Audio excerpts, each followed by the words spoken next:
Hi, thanks for watching this video. I'm really excited to be part of this project. My name is Menaldi. I'm an assistant professor of Spanish in the Department of Modern Languages at the University of Mississippi, and my research focuses on pre-modern cultural literary Iberian production. And I have a PhD in Hispanic Literatures and Cultures with a medieval studies minor from the University of Minnesota. My main research focus is on the various uses and manifestations of Andalusian Arabic occult magical practices in the context of Christian Castile and later unified Spain, in addition to other aspects of Iberians' multifaceted identities. So this semester, I'm currently teaching a 500 level Spanish topics course on pre-modern Iberian magic. And this week we're covering a 17th century novela by Maria de Zayas, and I thought it'd be of interest to a wider public. So just as a quick recap, Maria de Zayas is a 17th century author. She's part of the collection of authors that wrote in the Siglo de Oro, or the Golden Age Baroque literature of Iberia in modern day Spain, right? And so what I'm interested in is her collections of novellas that she writes in a type of frame tale narrative. And the idea of frame tale narrative, or stories within a story, we've seen in various places. So it can make us think of A Thousand and One Nights, Canterbury Tales, Boccaccio's Decameron, which has become more and more of a topic recently given what's going on today. But as I like to remind my students, we don't have to look outside of Iberia to see examples of this frame tale stories, because they existed in medieval Iberia, written in Spanish, Arabic, Hebrew, thinking of the Arabic and Hebrew Makamat, and even other Spanish frame tales. So we can think of the Conde Lucanor and the Libro de Bon Amor, for example. And while this is not the focus of this video, I would recommend looking at David Wax's book that's called Framing Iberia, Makamat, and Frame Tale Narratives in Medieval Spain. So anyway, I want to talk about one of the novellas within her second collection of novellas, or frame tale stories, that's called the Desengaños Amorosos, or Amorous Disenchantments. So we're going to look at today in this video the Inocencia Castigada, or the Innocence Punished, and it's the fifth disenchantment in her collection. And the frame of these stories is that we have a woman, Lysis, she's upper class, she's sick, so she invites a lot of people to her home to tell her stories to make her feel better. And the stories tend to be actually of women's suffering and pain and frustration of what women have lived through. So in this particular story, what occurs is we have a beautiful young woman named Doña Inés, and she ends up married to a man, Don Alonso, see? And what happens here is that there's another upper class man who's a womanizer. His name is Don Diego. He falls in love with her. She rejects him. So he turns to two separate people to try and ensure his encounter with Doña Inés. So the first one he turns to is an older woman who happens to live on the same street as Inés. She functions as a mediator or a go-between in a way, but she uses a bit of trickery. So Don Diego is told that she will get Doña Inés to come meet him so they can have their encounter, but that he needs to make sure the lights are off, he doesn't talk to her on the streets, and everything's hush-hush, because since she's married, this could be very bad. He agrees to the terms. So then what the woman does is she acquires one of Doña Inés's dresses that is recognizably hers. Then she goes to a brothel, finds a woman that looks like Doña Inés, has her wear the dress. And then she's the one who's with Don Diego for about a week in exchange for gifts and money, right? And eventually they end up having to return the dress, so the arrangement is called off. Don Diego gets upset, so he sees the real Inés, inquires as to why this arrangement stopped. She's confused. Then she brings in the mayor to hear the story. So then the two women that were involved in this trickery are punished. Doña Inés remains innocent, and Diego is embarrassed, but still frustrated because he wants to be with Inés. So he turns to his second person to help. And this second person is described as a Moorish necromancer, as someone who can control demons and do things that are outside of our Christian faith. See, so we have this distancing between religion and minority groups as well. And so what this necromancer does, he creates a special type of wax figure in the shape of Doña Inés that all he has to do is light, and then Doña Inés will fall into a type of trance. She will do whatever he asks, and then when she returns to her bed, that is when he can blow out the candle. And if he does so beforehand, she might die. So during a month, he does this, and he's very pleased with himself. And eventually, Doña Inés, in one of her trance states, which when she wakes up, she thinks that she's dreaming. She thinks it's all a horrible nightmare that she keeps having and doesn't understand why. So she's not aware that this is happening. She loses control of her body. And one of the evenings, she's walking through the city in her nightgown. She runs into the mayor and her brother, and they follow her and they see what's happening. They're very frustrated and confused. They later realize, they test that it's a magic interaction with the candle, so they turn it off when she's back in her room, turn it back on to see what happens. And then the next time that they turned it off, when she returned to her bedroom, she's surrounded by men. She's confused as to why they're all there, and they explain what happened. She's embarrassed. She feels horrible. And the mayor's like, okay, it's fine. It's magic. You're innocent. No big deal. However, her husband, brother, and sister-in-law don't believe that that she's innocent. So they think that she's conveniently using the excuse of magic as a way to get away with adultery. So what they do is they take Doña Inés, they go to one of their country homes that's further away. There's not that many neighbors around them who can't hear. So they bury Inés inside a small chimney where she can't fully stand straight nor sit. And there's a tiny hole where they give her food and she can breathe. And that's where she's locked up for 6 years. And the text gives examples of what happens to her body. So she goes blind, her legs are covered in her own excrement, there's rats eating at her, there's worms and maggots like coming out of her legs, she's just skin and bones. It's like very grotesque the way they describe it. Eventually, however, despite all this, she's still very much believing in God. She prays to him, she prays to the Virgin Mary, hoping that one day she'll be able to get out. She laments that she can't do the proper sacraments. And then one day, someone moves in next door. They hear Inés's cries. So she goes, she hears the story. She gets the mayor to come. They rescue her.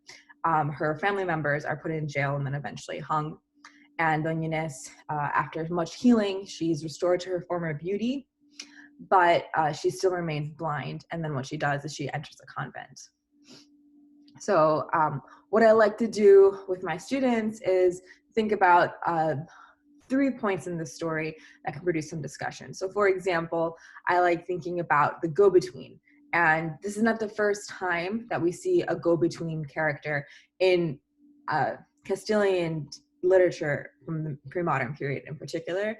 And some of my students, either that class or in previous classes, they've read bits of the Libro de Buen Amor, or the Book of Good Love, 14th century text, or Celestina, which is the turn of the 16th century text. And both of them have go-betweens that are older women, and they arrange for financial gain or some kind of benefit for them by request of the man to then be with a woman who at first is not interested. And she uses her many skills to arrange for this encounter.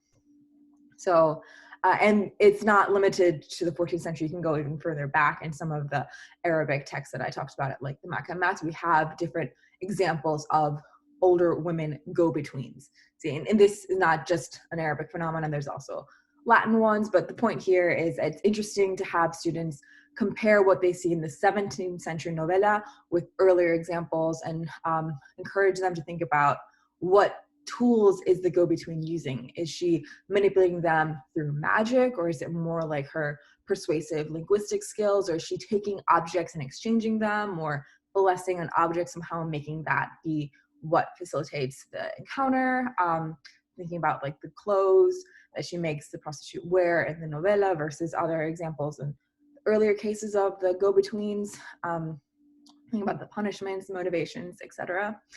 The next scene that I think is interesting to explore is the Moorish necromancer himself. So keep in mind, as I remind my students, that Morisco, so the descendants of the Muslims of medieval Spain, see Moriscos are, for the most part, they're crypto-Muslims, but some of them were actually genuine converts to Christianity, but regardless, they were these new Christians. They were expelled from Iberia in 1609 through 1614. And this novella is written in 1647.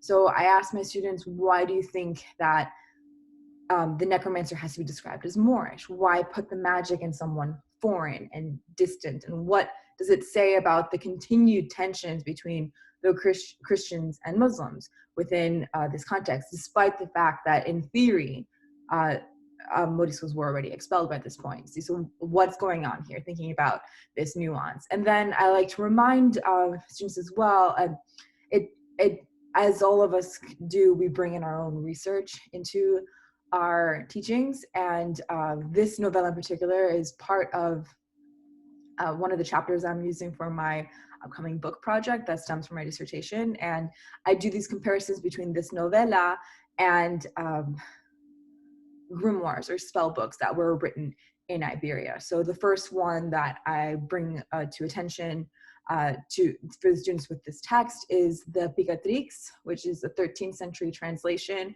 of one of the more famous grimoires that circulated through Europe. And it's a translation from something that was written originally in Al-Andalus, in Arabic, in the 10th century.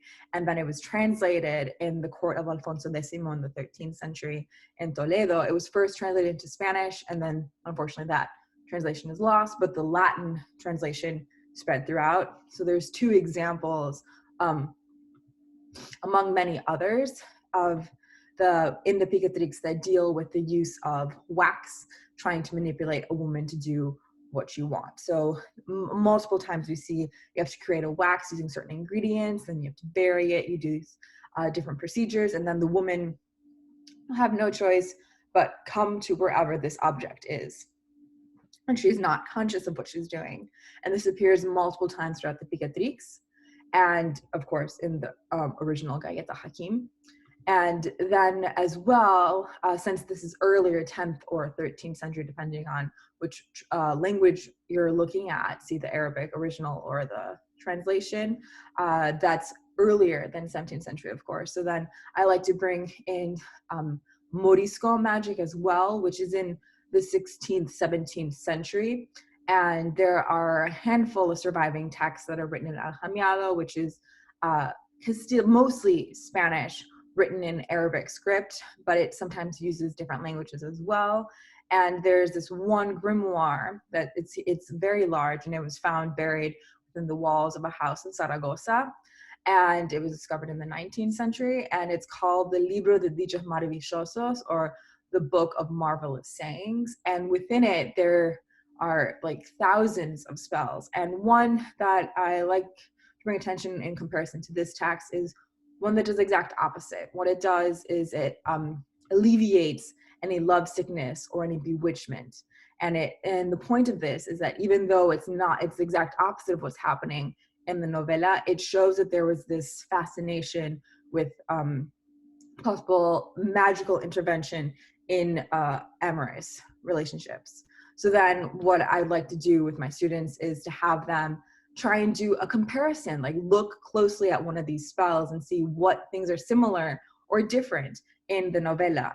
What objects are used, how are they used, what's going on, what is the purpose, and do these comparisons. And then of course to think about, why does the character who performs this magic have to be not Christian? And we're explicitly told that because he is Moorish, that he is able to do things that are foreign to Christianity. And we have this like repetition of distancing through magic. So why is this happening? And lastly, this novella also opens, and her other novellas, opens us up to talking to more contemporary issues in a way. So what we have here is a collection of many stories, usually told by women, but not necessarily all of them, and they tell of the suffering that women have dealt with. So this kind of echoes current movements of #MeToo. And it also plays with this nuance that it's not that all women have suffered and all men are bad, but rather that there are some cases where women are suffering unjustly, and sometimes that is reinforced by the hands of other women. So within this novella, it's a sister-in-law who further punishes Doña Inés, and as well as the go-between who arranged this trickery that does end up harming Doña Inés. So these are some things to think about and consider. And I'm going to post some questions and some links to different texts that you can use. And if you have any questions, let me know. I hope you like working with this text. It's despite its very depressing content, it is very interesting to bring into the classroom and discuss with students, and it can produce a lot of interesting insights and debates. So thank you for watching. Goodbye.